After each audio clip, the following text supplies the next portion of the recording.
This is the Overtime Podcast Network. You're listening to the Huddle Up Podcast with Chad Jensen and Zack Kelberman. Join Broncos Country's deep divers at milehighhuddle.com and sound off. And now it's time to drop some knowledge.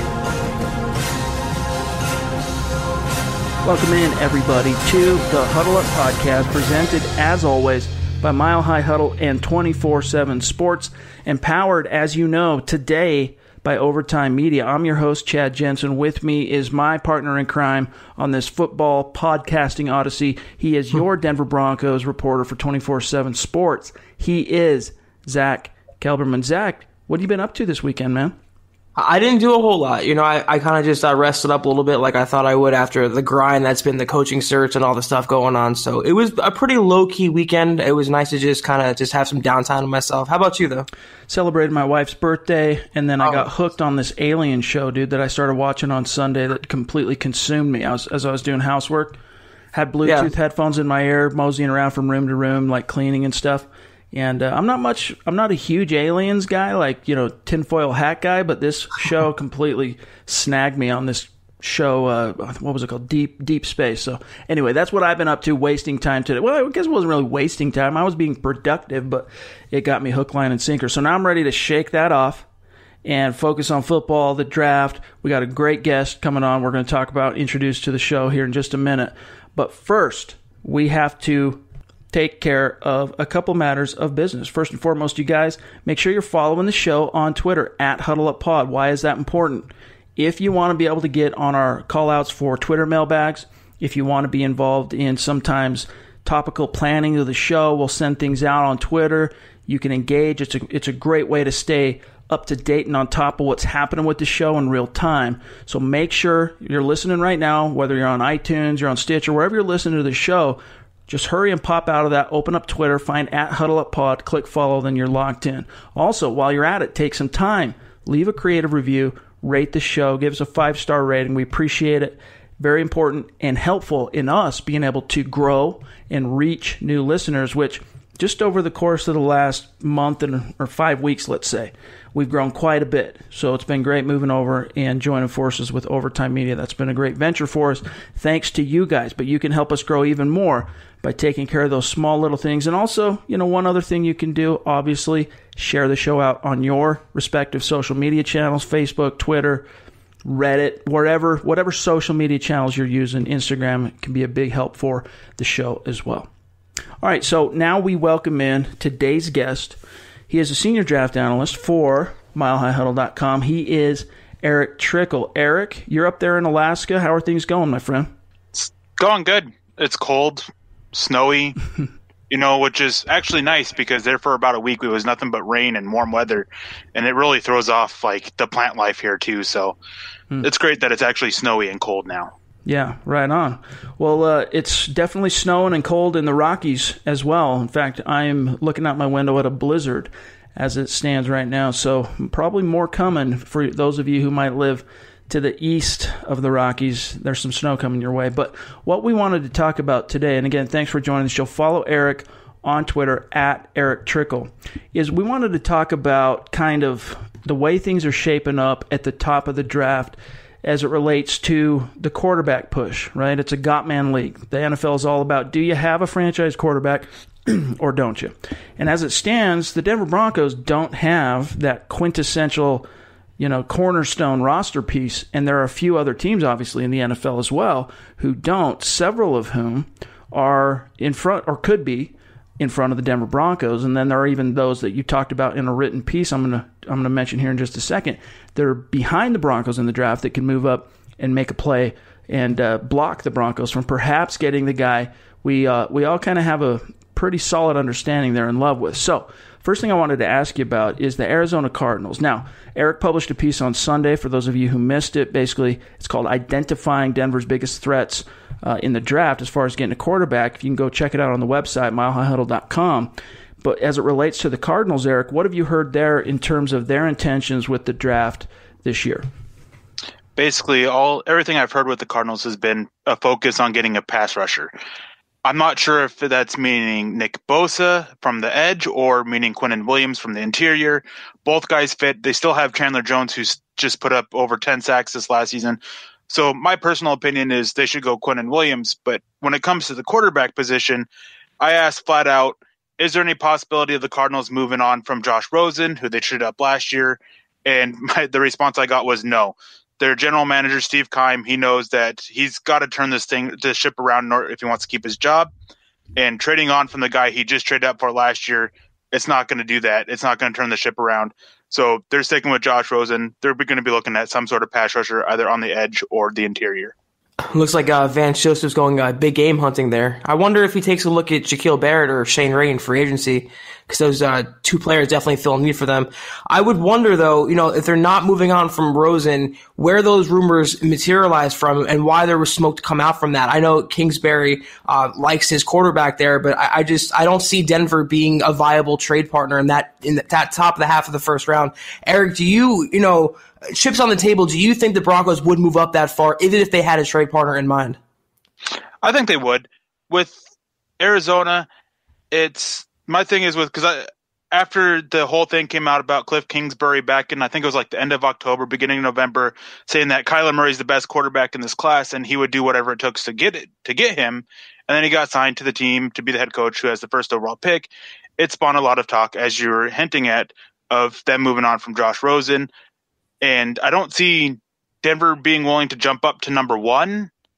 I think that if Arizona comes at them and is willing to take a little bit less, then I could see it. But I think that Denver's looking more at that number 2, 3, or number 5 spot to move up for. Right.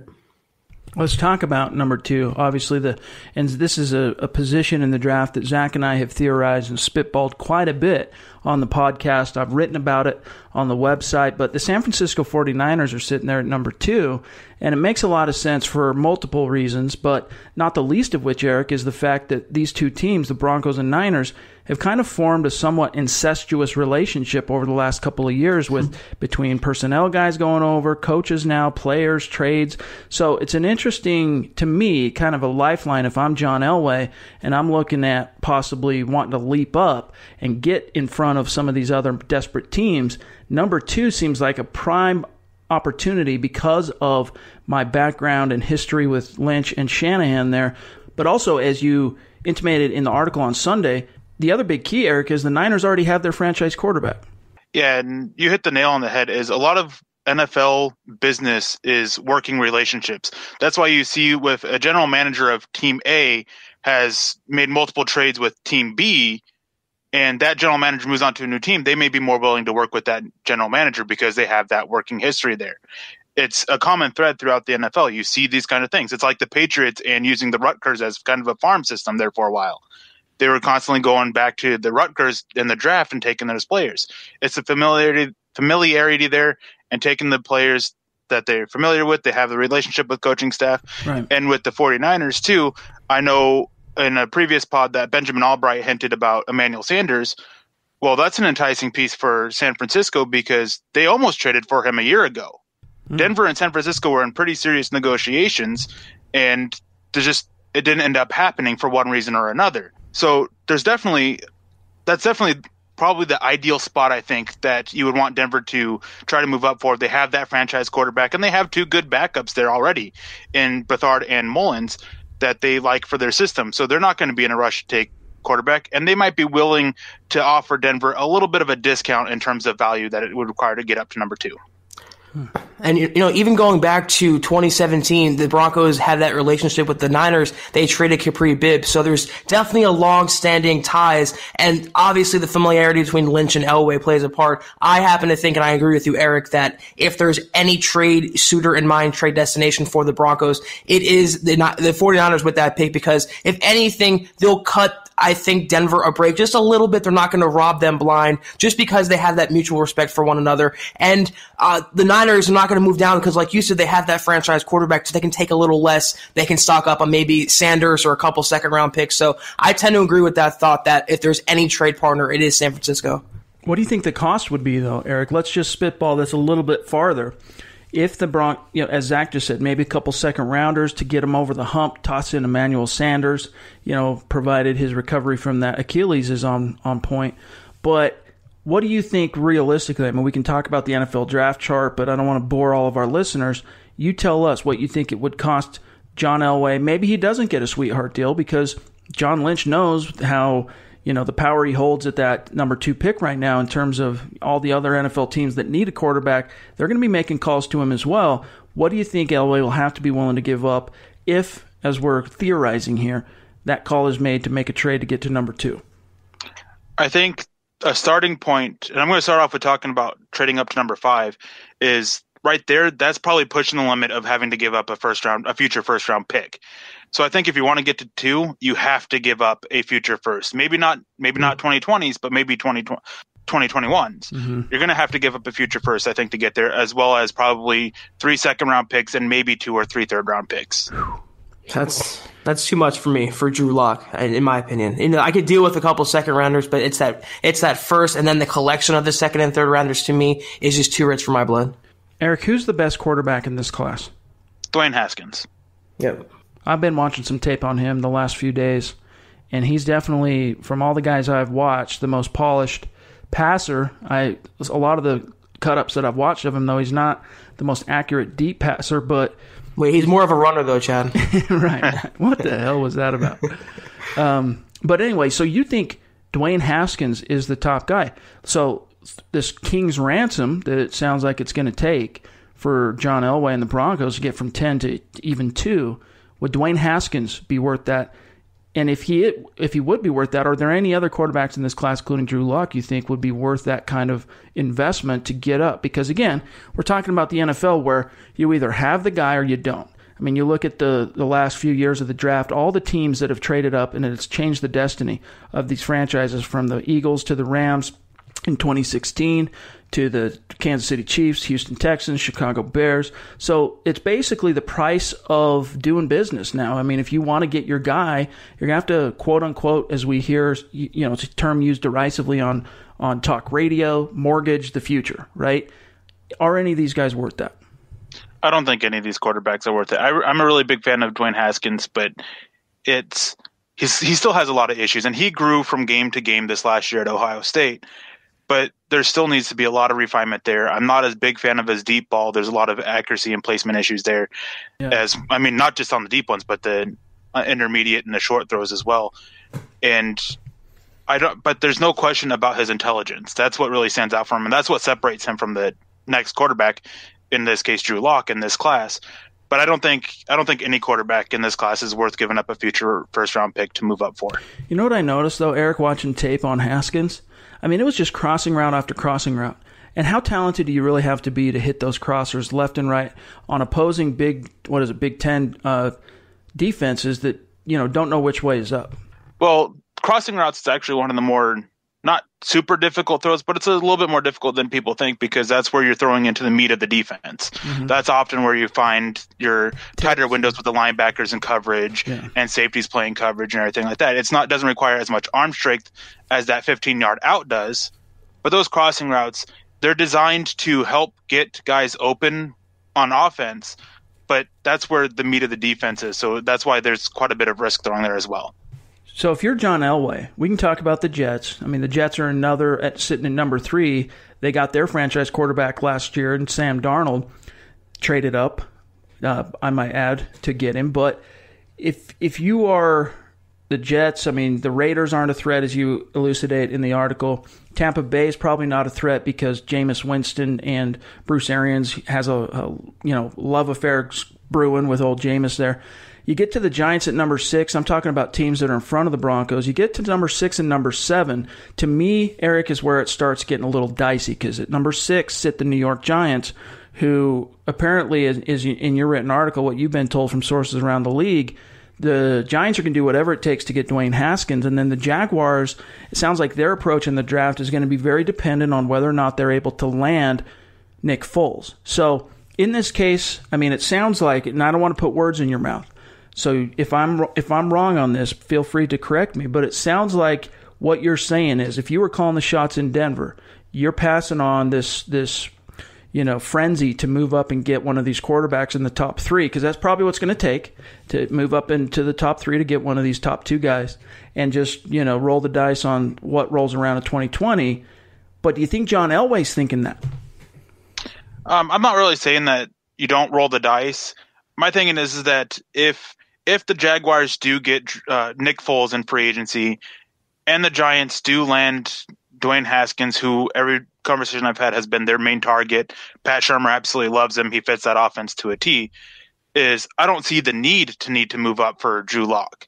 I mean, you do have to compete with a couple other teams behind Denver that may want to move up.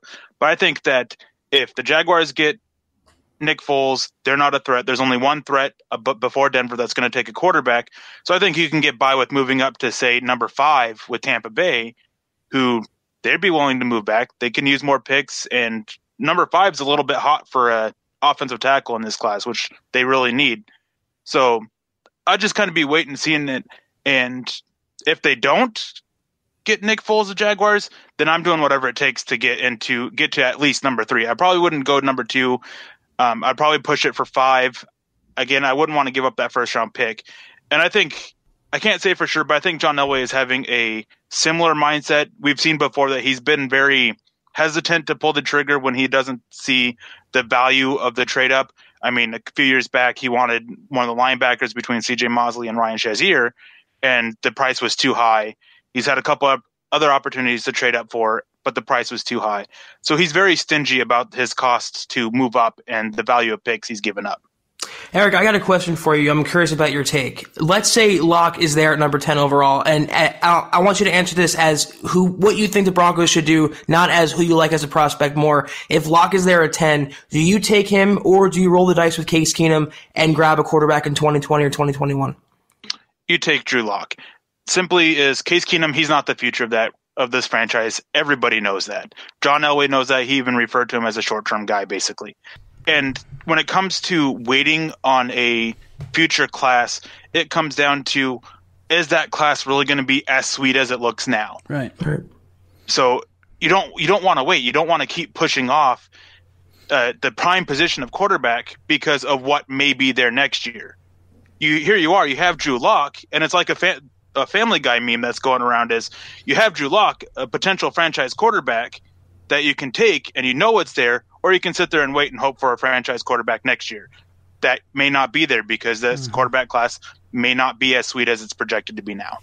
That's a trope or a topic that Zach and we've been trying to bring our listeners and readers on the website around to, is they look, everyone talks about this class being, historically lackluster at quarterback, but everyone's trying to vault and put 2020 on a pedestal, but things can change. I mean, quarterbacks can go into the senior season or whatever season and regress. I mean, we've seen it happen in the last 10 years in the NFL where guys have really high stock and then they take a step back and it hurts them in the draft. And so things can change. And the one big mitigating factor here, Eric, that I think really is pointing towards the Broncos having to use this opportunity to get their quarterback is the fact that it's probably not going to come around again being in the top 10.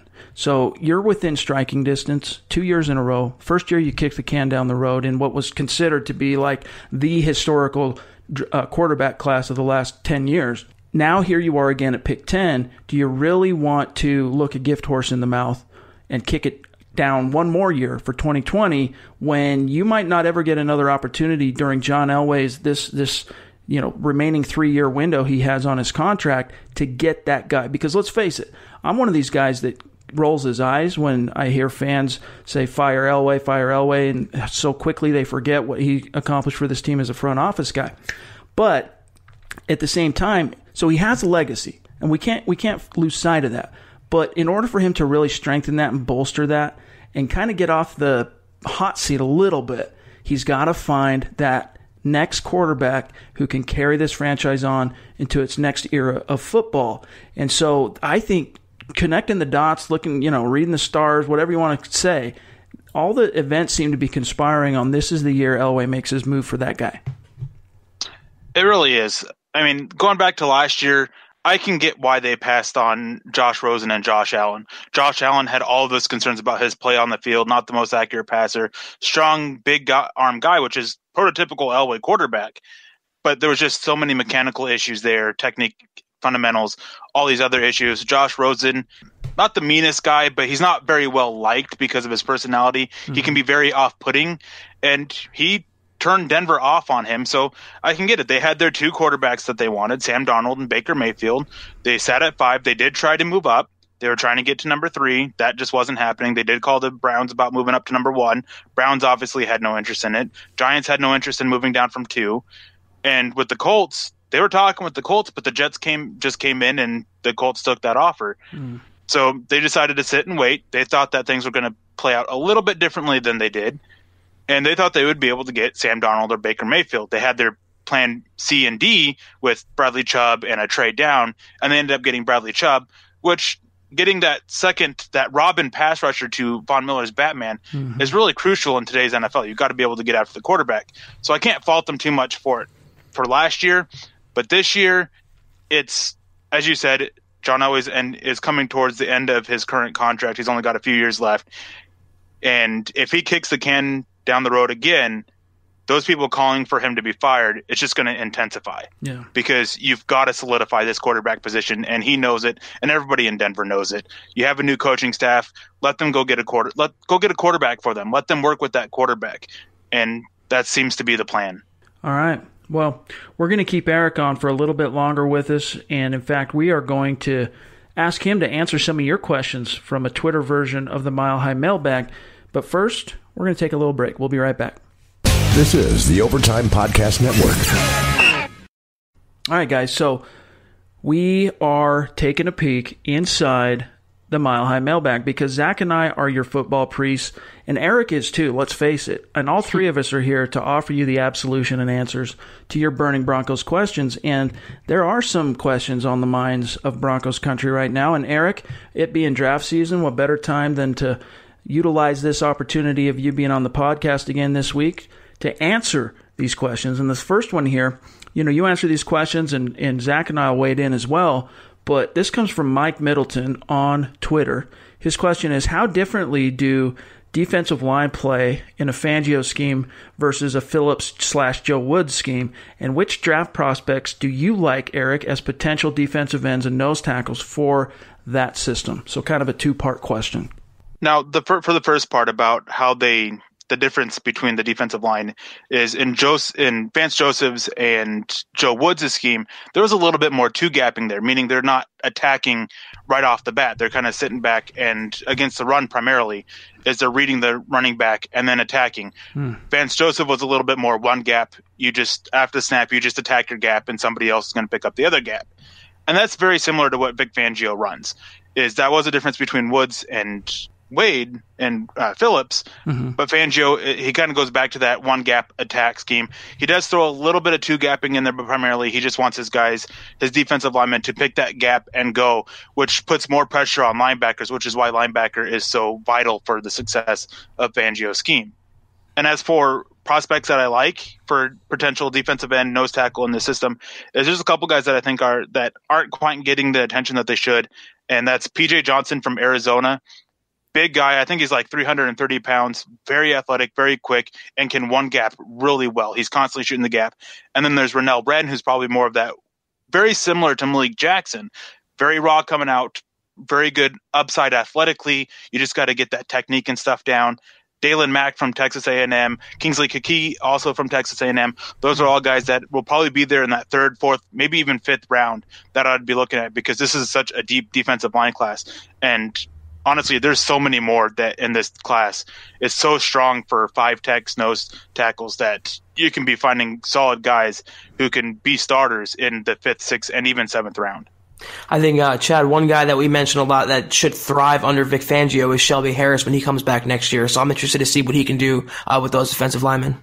Yeah, and that's a good question too, Erick, is, in his first year with the Broncos in 2017, Shelby Harris, it seems like to me in my mind's eye, was used a little bit more, in a versatile way along the D-line. It seems like he played more outside at the 5-tech than he did inside, whereas in 2018, he was basically Domata Pecco's backup at nose tackle.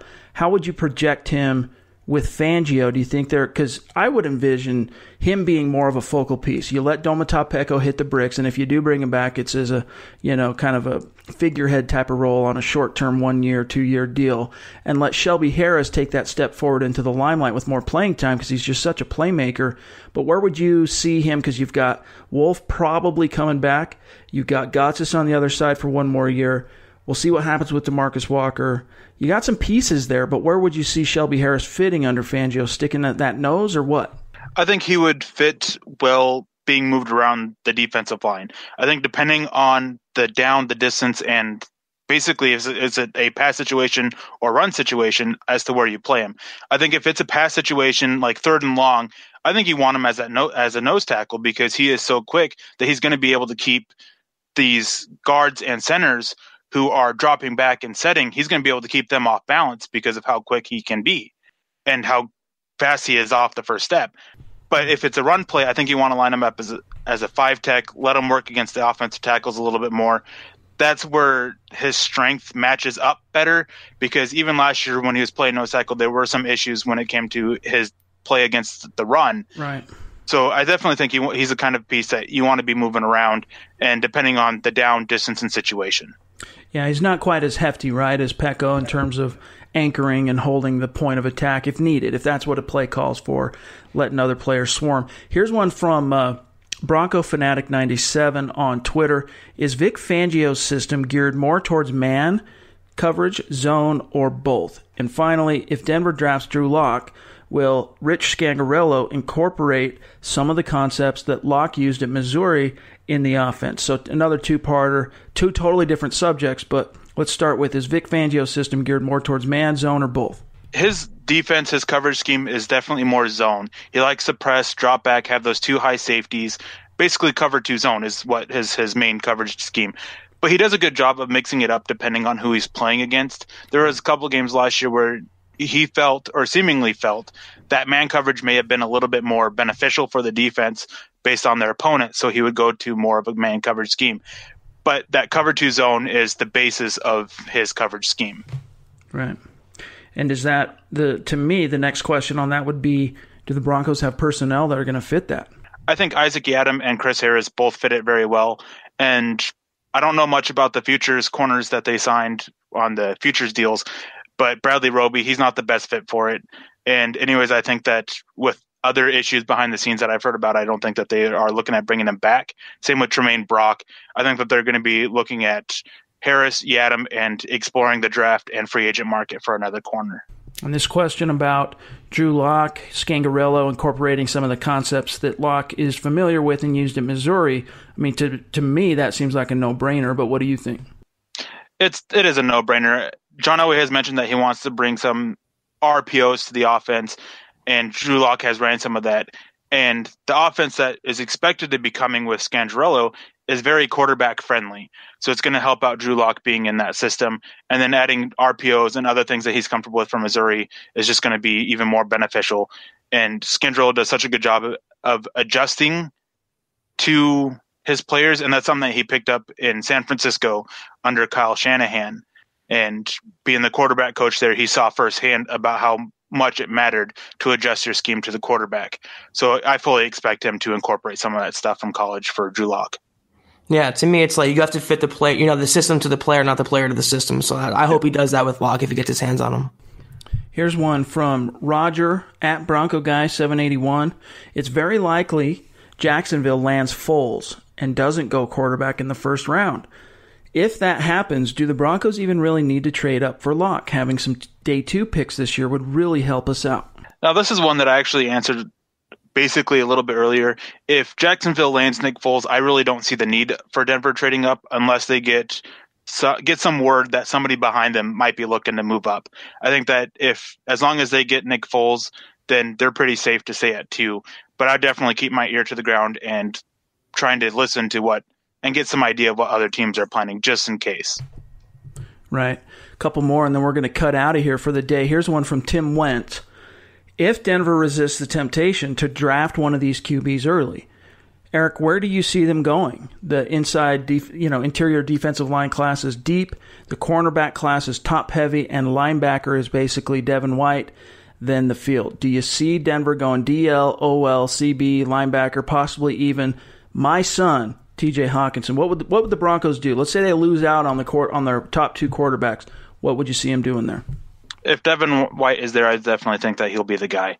This defensive line class is so strong, as I mentioned before, is that they can get good quality guys down the road. This cornerback class is a lot stronger than a lot of people realize. There's a lot of good talent there in those later rounds, mid-late rounds.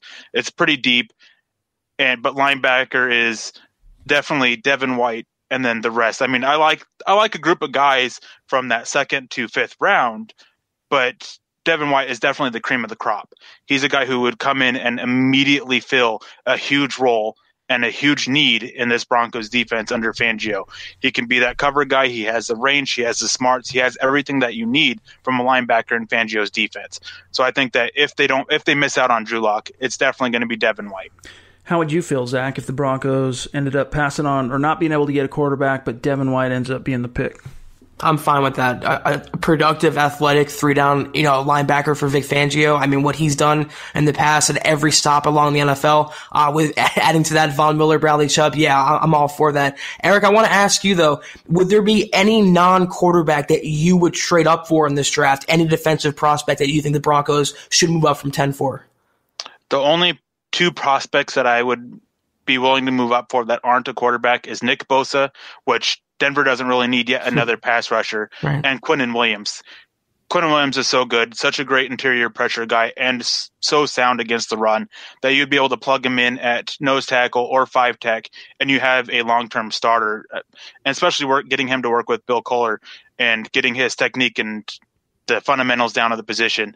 I think that he would just be a great pick. He's one of the guys that I think is one of the safer bets in this class as well. I think he's going to be a stud in the NFL for a long time, and I would definitely love to see him on this Denver front with Von Miller and Bradley Chubb rushing off the edge. Oh, man. It's a scary defense. Now, here's one that kind of broaches a topic that Eric was breaking my cojones on in a private message on Facebook based on a previous pod, as it relates to our friend Will Grier, who completely botched the Senior Bowl and really hurt his draft stock. We'll see whether or not he's able to bounce back at the combine, and I'm sure he'll look like $1 million at his pro day, but we'll see what he does at the combine. This question, Eric, comes from Mexican Bronco, I love tacos, in parentheses, at JCPro16. Would Denver consider taking a wide receiver if a guy like Metcalf or Hollywood Brown fall to the second round? Also, which AAF or XFL team is going to sign Will the Goat Grier next year? I definitely wouldn't roll out a wide receiver in the second round. I know they have invested a second last year and a fourth last year in Cortland Sutton and Deshaun Hamilton, but I definitely can see Denver going that way again. I don't think so much with DK Metcalf, but if Hollywood Brown is there, he's a guy who brings that great deep threat, and if they get Drew Lock and pairing him with Hollywood Brown's deep playability, that's definitely like a match made in heaven, basically. As for which team is going to sign Will the Goat Grier next year and the AAF or XFL, I really don't know. I'm sure someone will, but I couldn't tell you what the team names are in the AAF or the XFL, so I haven't been paying too much attention. By the way, I watched some AAF football over the weekend, and I enjoyed myself. You could tell they've only been practicing together for a month. They're still pretty raw out there, and plays aren't exactly firing on all cylinders, but a lot of familiar faces. The Salt Lake, I think their Salt Lake Stallions have several former Broncos on the team. A lot of guys that hail from Utah, and we know that John Elway likes targeting especially big fellas on the D and O line that have played at altitude, and Utah has been one of those, grooming grounds for the Broncos since Elway's been there. But it's not just restricted to, obviously, the trenches. You got guys like Tim Patrick, you got Devontae Booker. So it was kind of interesting to see some of those faces. Did either of you guys get a chance to watch any of that? I did. I watched Garrett Gilbert. There's a name. Anyone remember him? A 2014 pick of the Rams, I believe, quarterback. He lit it up for the Atlanta, I think they're called the Legends. I think that's their name. But it was interesting. I do like the AAF's the replay system. I think they're killing the NFL in that department, and the NFL needs to get on board with something more advanced. But the only thing I noticed is that there's the simple rules of the game. They're kind of vague. They don't make it too for the casual football fan. So that's something that has to be worked on. But as a developmental league, seeing some of these guys blossom back and seeing some guys play football is definitely interesting. Only thing that I really caught was I saw a video on Twitter of them on a challenge play or a review and being able to hear what the person in the booth, the lady was, and how she was going through it, and watching her process as she changed it from an incomplete pass to a touchdown catch. Right. Was just the transparency there is just something that I definitely think you need in the NFL. Yeah. I definitely think that you need to have that transparency so we can hear what their thinking is, why they're making the judgment they are. Because let's face it, there's been quite a few calls that they've made where it's been challenged that they come back and you're still not sure what it is they're seeing or how they come to that conclusion. Right. So I definitely think that's one thing the NFL should look, and that's about the only thing I've seen of the AAF so far. The other thing that's on that similar vein is you get little sound clips of the coaches talking in their headsets to the quarterback, which I thought was cool. The game I watched in particular on Saturday night was the San Diego versus San Antonio game, in which Mike Martz, the brainchild behind the greatest show on turf in St. Louis, is the head coach, and so he's calling in plays to the quarterback. There was one point in the game, and I think it was in the second half, where he verbalizes that he's thinking about pulling the quarterback. And, you're never going to see that in the NFL, which is fine. I'm not saying that we need to see that, but it's kind of refreshing in a game that maybe has a little bit less stakes, just to kind of see the thought process that are going on with these coaches.